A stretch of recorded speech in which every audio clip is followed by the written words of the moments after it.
Hari ini kita akan belajar tentang materi ilmu pengetahuan alam dan sosial atau disingkat dengan IPAS. Nah, materi kali ini di pertemuan pertama kita akan bahas tentang siklus air. Sebelum masuk ke pembelajaran, sampai kita masuk. Amin. Lembar di. Sakit. Sudah berapa hari yang kita masuk? 3 hari. 3 hari. Sakit apa? Sakit panas. Jadi memperkenalkan kita masuk. Mari kita sama-sama mendoakan semoga Abi lekas sembuh dan bisa segera sholat. Oke. Di hari ini sebelum masuk ke pembelajaran saya akan jelaskan dulu apa fungsi dari pembelajaran hari ini. Tapi saya lihat kalian hari ini sepertinya berbeda ngantuk, berbeda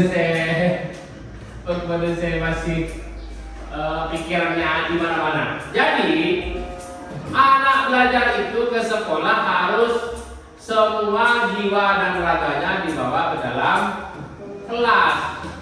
Contoh, ada seorang anak, dia sebelum berangkat ke sekolah dimarahi oleh orang tuanya karena telat bangun, umpamanya. Dimarahi, pikirnya enak nggak anak itu sebelum berangkat sekolah? Pasti dia marah, sedih. Terus dia berangkat ke sekolah, diajari oleh gurunya, kira-kira masuk nggak ke dalam pikirannya? Tidak, Pak, karena pikirannya nyantel di mana-mana. Jadi kalian bawa semua, caranya bagaimana? Kalian ikuti perintah saya. Duduk yang benar. Tarik nafas. Jawab pelan-pelan. Terus itu lakukan dari nafas, buang pelan-pelan. Sambil diingat bagaimana orang tua kalian bekerja susah sampai banting tulang, panas-panasan untuk mendapatkan kalian. Jadi kalian ke sekolah harus niatkan satu, yaitu tujuannya untuk sambil tenangkan diri. Tenangkan diri. Tak usah mikir yang macam-macam. Sudah.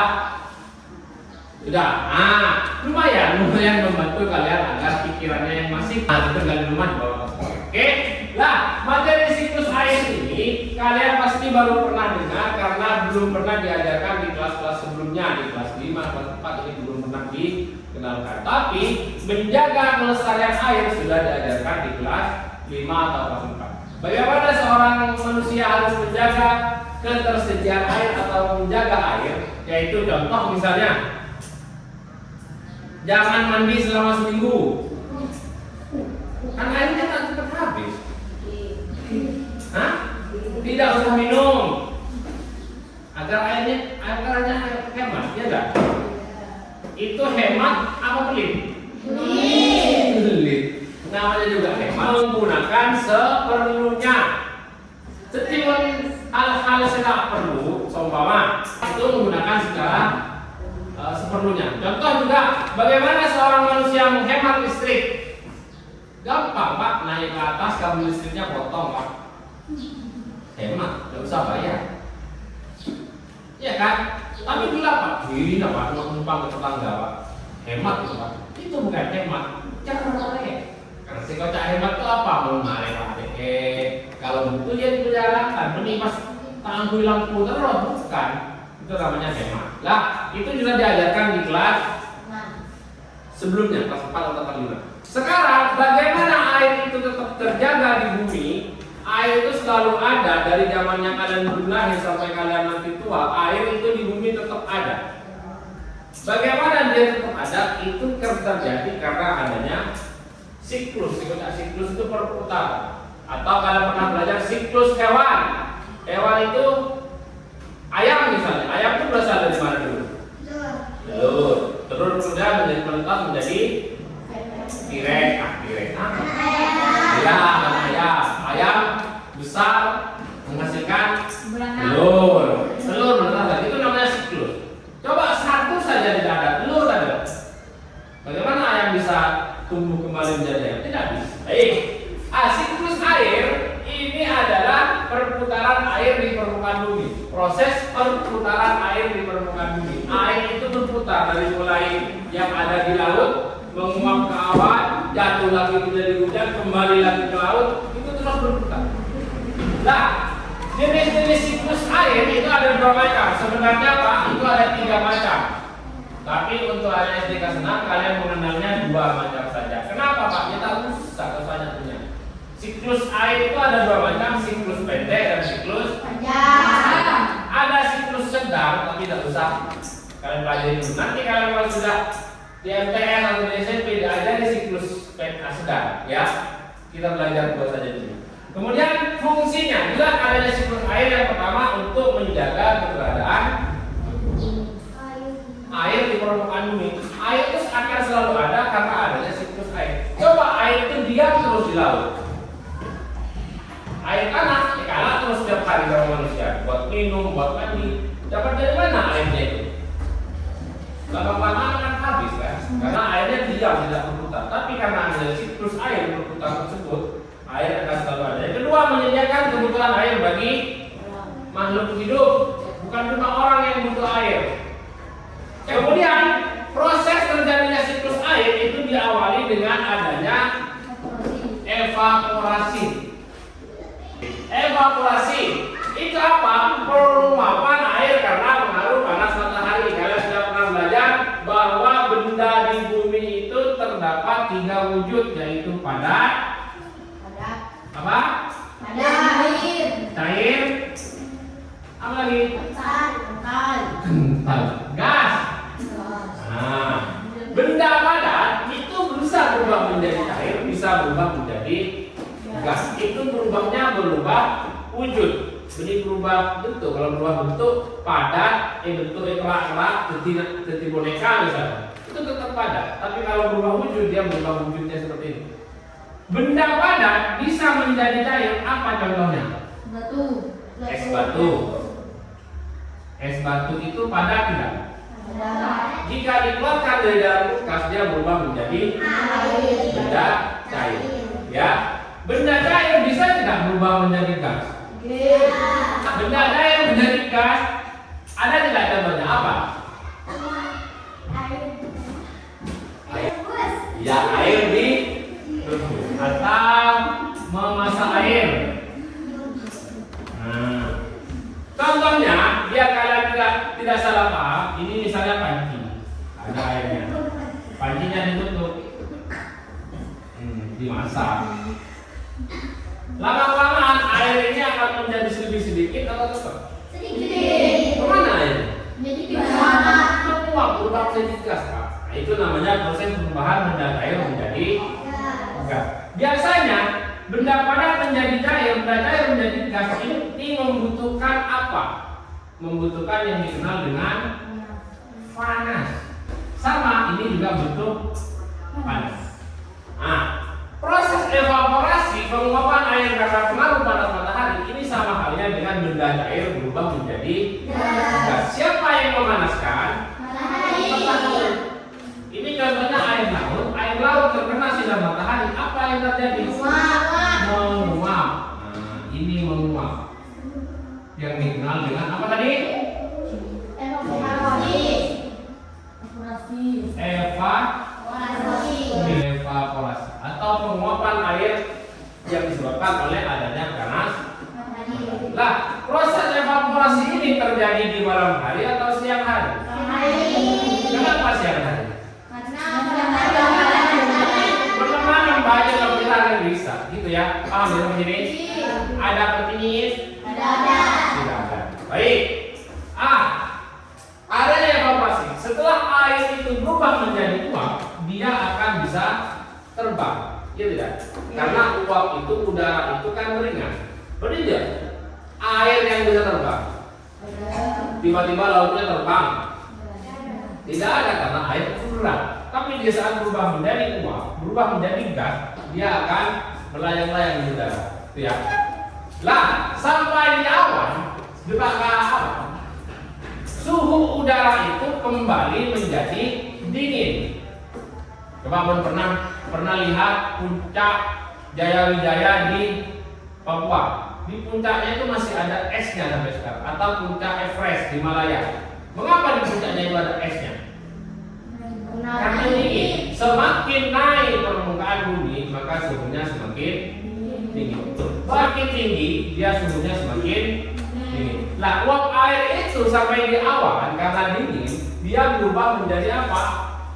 Perubahan wujud uap menjadi butiran air, atau menjadi air kembali. Mengapa seperti itu? Karena adanya pengembunan atau proses pendinginan. Penjelas.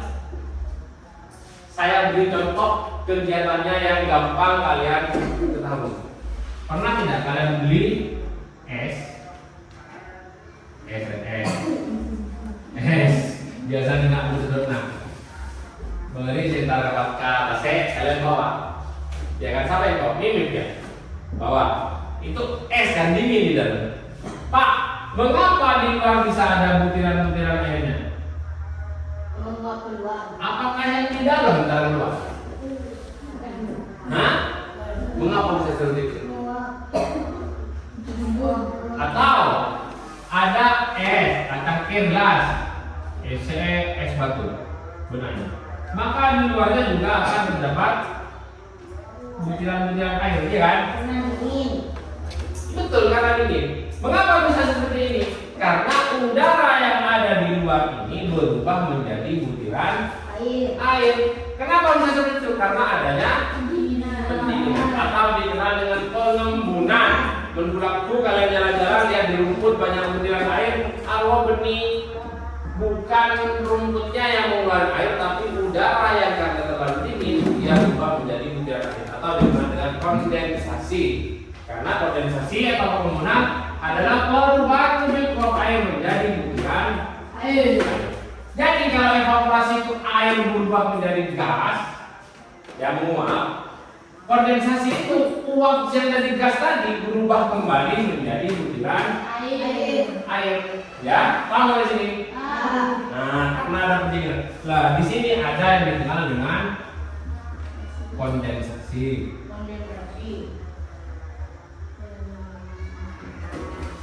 Ya, setelah terjadinya kondensasi, saya tadi bilang kalau uap air itu ringan bisa melayang, tapi kalau air itu bisa melayang tidak. Uap tadi yang sudah berubah menjadi butiran air lama-lama menjadi berat. Apa yang terjadi? Dia akan jatuh kembali ke bumi menjadi hujan, atau istilahnya adalah presipitasi. Jadi presipitasi itu adalah proses jatuhnya air dari langit ke bumi. Kenapa nggak bisa jatuh? Ya karena berat, Pak. Gitu ya. Paham sampai sini? Ya. Jadi berubah menjadi air yang kembali jatuh ke bumi dikenal dengan presipitasi atau hujan. Jadi presipitasi itu hujan. Istilahnya adalah hujan. Kembali lagi ke laut, laut menguap kembali, ketika uap air lagi jatuh ke bumi, ini namanya siklus air. Ya, kemudian air itu seluruh itu. Bahkan penguapan itu bukan hanya terjadi di laut. Contoh, ini ada pohon. Pohon mengandung air tidak? Iya. Terkena sinar matahari, dia bisa menguap juga. Nah ini, atau di sini ada danau. Tahu danau? Danau itu air tawar yang ada di dalam. Bisa juga dia menguap. Begitu ya?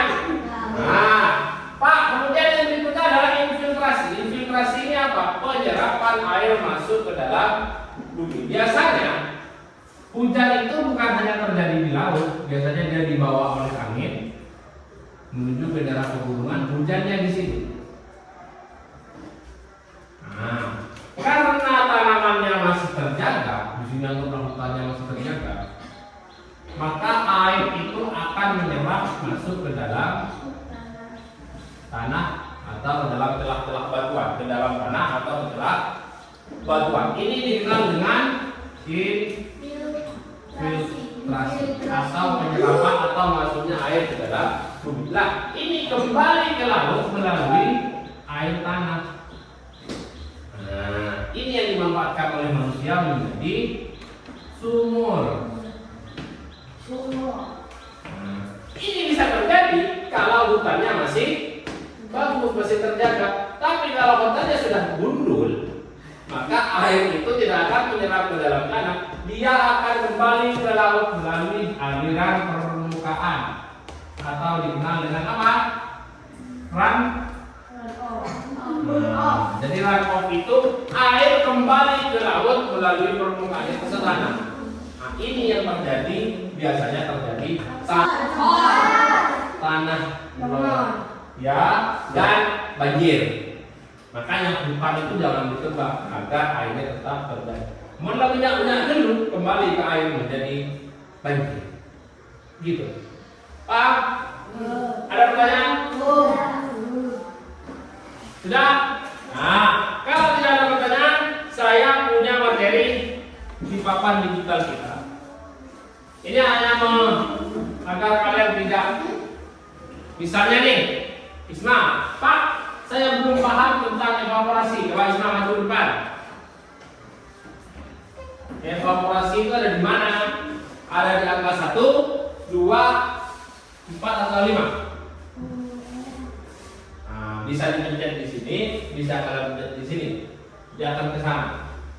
Apa hasilnya? Di sini akan kelihatan evaporasi adalah proses perubahan air menjadi uap air. Nah, dua lagi yang terpaham siapa? Pak Zidan. Coba cari infiltrasi. Nah, di mana nomor berapa? 4. Nomor 4. Apa infiltrasi Zidan? Infiltrasi adalah proses air meresap ke dalam tanah. Nah, bagus, tepuk tangan. Jadi kalau ada seperti ini kan lebih gampang. Dan ini ingin tahu yang mana dari? Kita coba nomor 2. Nomor 2 itu apa? Ini kondensasi. Apa kondensasi? Adalah proses uap air berubah menjadi titik-titik air atau butiran air tadi ya. Nah, kemudian presipitasi adalah jatuhnya air dari atmosfer ke bumi atau dikenal dengan hujan. Yang terakhir infiltrasi, penyerapan, sedangkan runoff itu adalah aliran air permukaan tanah.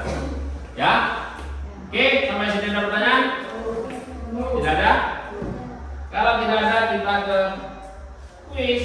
Nah, kita akan menyuruh masing-masing dari kalian, dimulai dari Rara, akan dicatat jawabannya. Kalau jawabannya tepat, nanti akan langsung muncul dari belakang, dari Sakti. Oke. Ayo Sakti maju.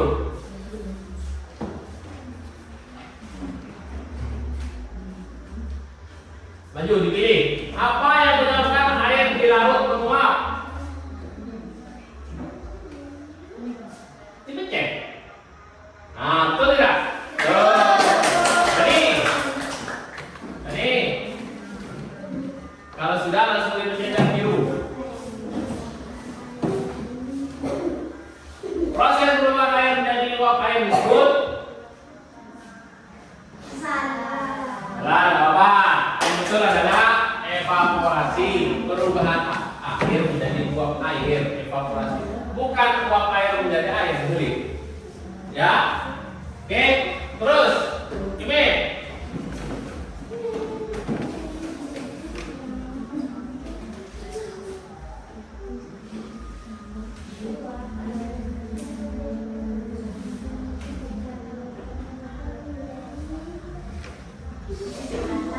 Nah, oke. Jadi uap air yang naik ke atmosfer akan berubah menjadi awan yang hitam, ya. Akan menjadi hujan. Setelah menjadi awan, baru dia jatuh ke bumi menjadi hujan. Ya. Sampai itu? Apa? Yang itu apa? Tidak apa. Langsung pencet yang biru, Nah, dibaca. Proses pembentukan awan dari uap air disebut proses pembentukan awan menjadi uap air disebut. Aduh, dapat sedikit lagi, duduk. Terus Raffi.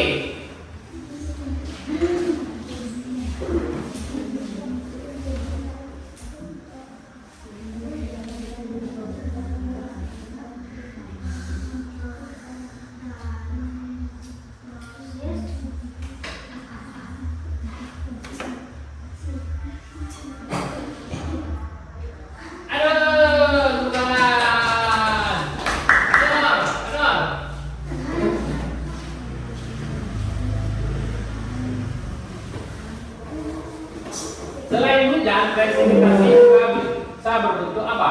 Yang jatuh ke bumi itu bisa berbentuk apa? Apakah hanya air saja? Atau hujan apa biasanya?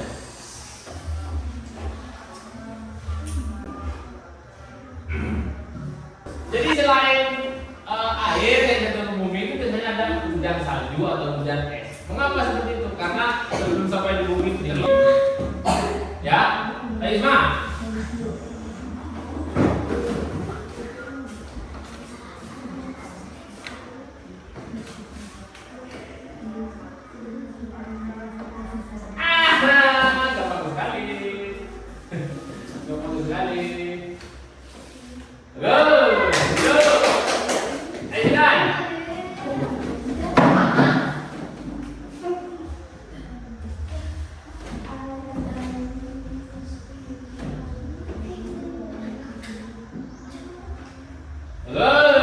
Jadi air tanah yang tersimpan di bawah permukaan bumi dapat menjadi sumber apa? Sumber mata air atau sumur. Tadi ada.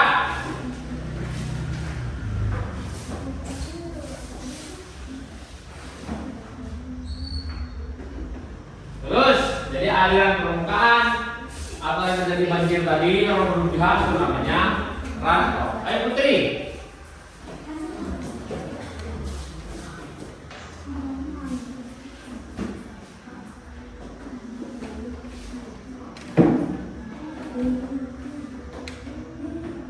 Apa yang terjadi jika setelah air rantau itu sampai ke laut? Kalau sudah air sampai ke laut kembali, apa yang terjadi?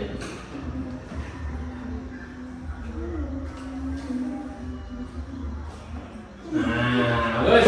Jadi setelah sampai di laut, itu yang terjadi boleh apa? Boleh, lupa boleh apa boleh, gitu ya? Nanti maksudnya dia. Rara.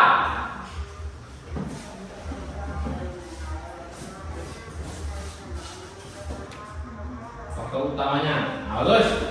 Jadi faktor utama terjadinya siklus air itu adalah karena matahari. Kalau tidak ada matahari, tadi Dani, coba lagi. Tadi kan salah. Dani. Banyak masih ada. Kita lupa. Embun yang terbentuk di pagi hari adalah contoh dari pengembunan. Apa pengembunan tadi?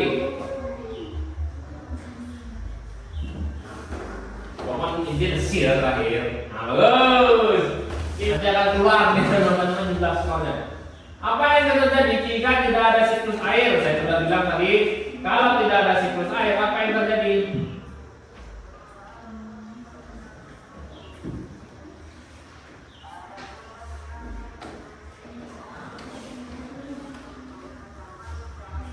Nah, jadi kalau tidak ada siklus air, tidak ada air bersih. Air bersih itu akan habis. Oke, Nor.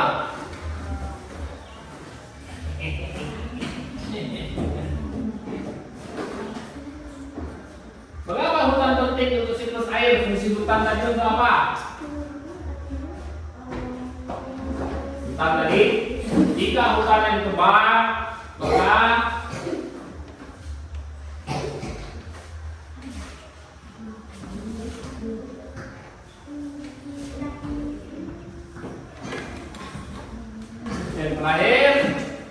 yang terakhir adalah apa yang terjadi pada air di awal ketika titik-titik air menjadi terlalu berat, air akan jatuh sebagai. Nah, ini biasanya setiap orang itu dipersilakan satu untuk menjawab soalnya. Tapi baguslah kalian menjawab 10 dan 6 Oke, lah ini ada kuis yang dikerjakan masing-masing keluarga. Kalian tinggal menjawab. Nomor 1 itu jawabannya apa? Nomor 1 sampai 15 ilmu guna. Nomor 1 jawabannya apa? Nomor 2 jawabannya apa? Langsung ditulis ya. Nanti harusnya di bukunya kalian buat seperti ini. 1, 2, 3, 4 sampai satu saat 5, 6, 7, 8, 9, 10, 11, 12, 13, 14. Dan ini tidak usah ke bawah semua. Kan jawabannya hanya A, B, atau C, atau D. Kan cukup di sini kan? Nah, manfaatkan ruang-ruang yang kosong di bukunya agar tidak terlalu pemborosan. Sudah? Sudah? Siap semua? Kalian tinggal jawab. Soalnya dibaca, langsung dijawab A, B, C, atau D. Ya? Sudah? Saya bacakan. Apa nama proses air berubah menjadi cair? Apa nama proses air berubah dari cair menjadi uap? Benda cair tadi menjadi uap, apa namanya? A, B, C, atau D? Nah, semua? Dah.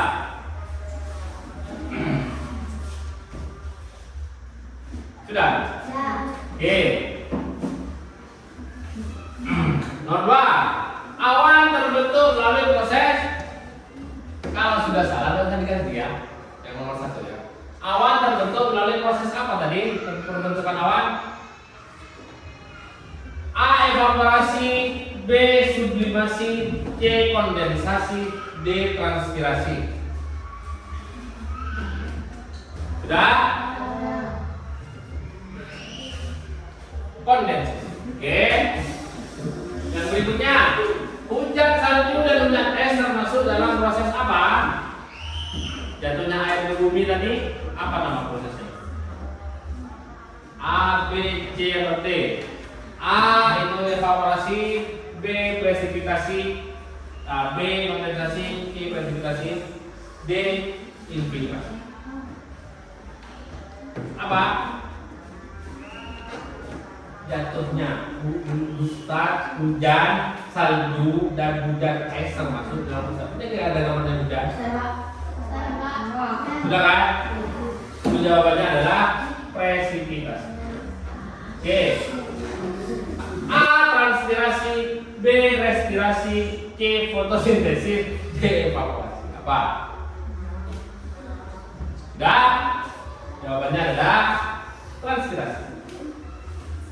Air yang meresap ke dalam tanah disebut proses. Air yang meresap dalam tanah. A. Presipitasi, B. Infiltrasi, D. Kondensasi, D. Evaporasi, E. Trasi. Sudah? Jawabannya adalah filtrasi dong.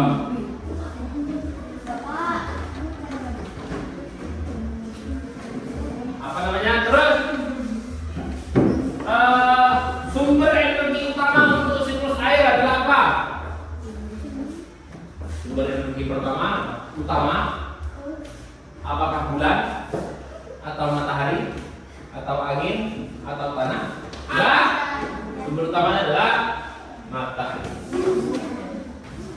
Air yang mengalir di permukaan tanah menuju sungai disebut air yang mengalir di permukaan tanah.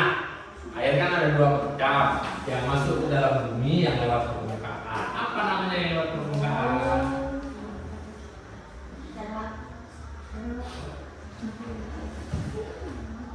Sudah?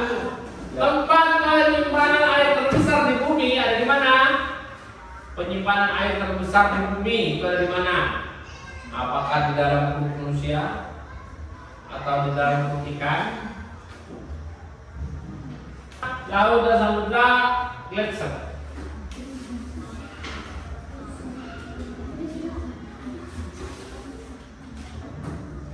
Sudah? Jangan laut dan samudra ya, jawabannya. Oke. Berapa persen air di bumi yang berada di tanah? yang berupa air tawar. Kabut terbentuk ketika awan berada di dekat permukaan tanah, di gunung tinggi, di laut, di kutub. Air yang tersimpan di bawah permukaan air tanah disebut air sungai, air tanah, air hujan, air. Nah, terus menaki. Siklus air juga disebut dengan istilah siklus oksigen, siklus batuan, siklus hidrologi, siklus. Terus faktor yang mempercepat evaporasi. Evaporasi, yang mempercepat evaporasi itu bisa lebih cepat kalau terjadi ada apa? Suhu rendah, suhu tinggi, kelembaban tinggi, tidak ada. Jadi semakin dia hidup, semakin dia hidup. Jadi dia semakin panas maka penguapan semakin cepat.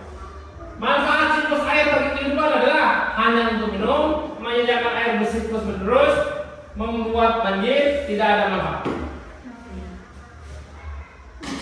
Dan nah, kita cek itu ada hasilnya nanti.